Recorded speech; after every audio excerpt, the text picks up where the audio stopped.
अंदर पंढरपुर नाम का एक बहुत बड़ा तीर्थ स्थान है। यहाँ पर पांडुरंग विट्ठल पंढरीनाथ विराजित है। यह पंढरपुर भीमा नदी के किनारे शोलापुर जिले के अंदर स्थित है।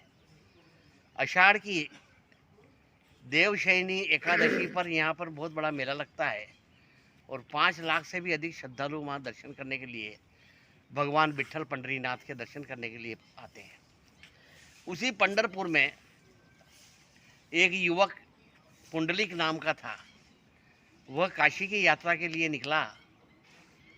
पहले के ज़माने में आवागमन के साधन नहीं थे, सड़कें भी नहीं थी, पगडंडियों पर जाना पड़ता था, पैदल जाना पड़ता था। तो वह गया तो जंगल में रास्ता भटक गया। वहाँ पे उसको एक आश्रम दिखा। उस आश्रम में एक कुक्कुट नाम के ऋषि थे। उनने उनको ऋषि को जाके प्रणाम किया और काशी जाने का मार्ग पूछा। तब ऋषि ने कहा कि मैं तो कभी काशी गया ही नहीं, और जब मैं गया ही नहीं तो मुझे रास्ता भी कैसे मालूम, तो मैं नहीं जानता काशी का रास्ता किधर है। तो वो अपने मन में पुंडलिक उन ऋषि का उपवास उड़ाने लगा कि ये कैसे देव ऋषि बन के बैठ गए, आश्रम खोल के बैठ गए, जब ये काशी ही नहीं गए तो फिर काय के ऋषि है। तो सोचता हुआ वो आश्रम से निकला। कुछ दूर गया तो उसे 2-3 महिलाओं की, स्त्रियों की बातें करने की आवाज़ आई। तो उसे कहा ये स्त्रियाँ बातें कहाँ से कर रही है। तो देखा कि ये आश्रम से ही आवाज़ आ रही है। तो वापस वो पलटा और आश्रम में आया। पिछवाड़े उसे देखा कि 3 स्त्रियाँ उस आश्रम को पानी से धो रही थी।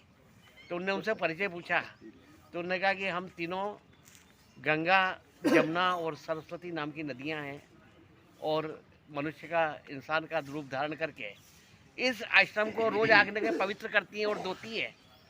तो उसने कहा कि गंगा, जमुना, सरस्वती जो काशी में रहती है वो यहाँ आकर के नहीं इनके आश्रम की सफाई कर रही है, तो ये तो बहुत संत चमत्कारी होना चाहिए। तो उन्होंने कहा ऐसा क्यों।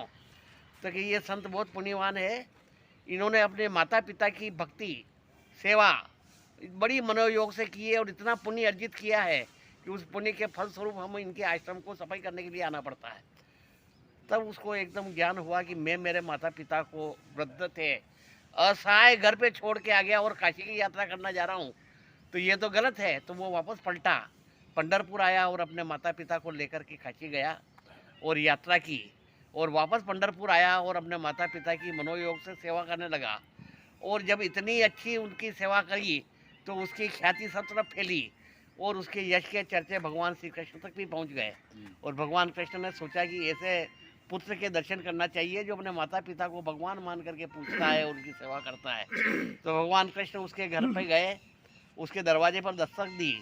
तब उसने कहा कि मैं भी मेरे माता पिता की सेवा में लगा रहा हूँ, आप इंतज़ार कीजिए, ये ईंट है, इस पर आप खड़े हो जाइए, और मैं जब तक मेरे माता पिता की परिचर्या करके आता हूँ तब तक आप मेरी प्रतीक्षा करें।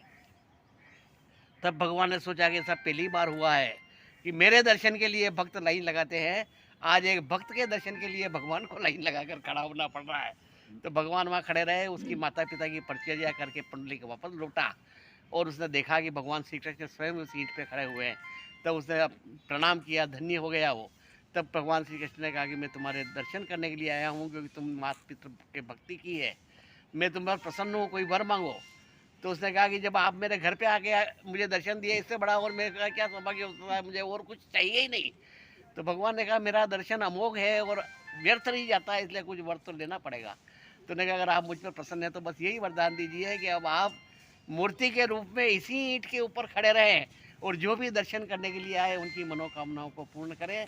उस दिन से भगवान विट्ठल पंढरीनाथ पंढरपुर के अंदर विराजित है, ईंट के ऊपर खड़े हुए हैं और भक्तों की मनोकामनाओं को पूर्ण कर रहे हैं। उस मूर्ति और विग्रह को देख करके ये लगता नहीं है किसी मनुष्य के द्वारा निर्मित मूर्ति है, वह लगता है कि वो ऊपर से आसमान से उतरी हुई है। तो इस प्रकार से विट्ठल पंढरपुर पंढरीनाथ के दर्शन, जहाँ जैनाबाई नाम की भक्त भी हुई थी और नरहरि नाम का सुनार भी हुआ था, इस प्रकार के प्रसिद्ध तीर्थ स्थान पर भगवान विराजित है। और यदि मनुष्य को जीवन में समय मिले तो वहाँ जाके दर्शन अवश्य करना चाहिए।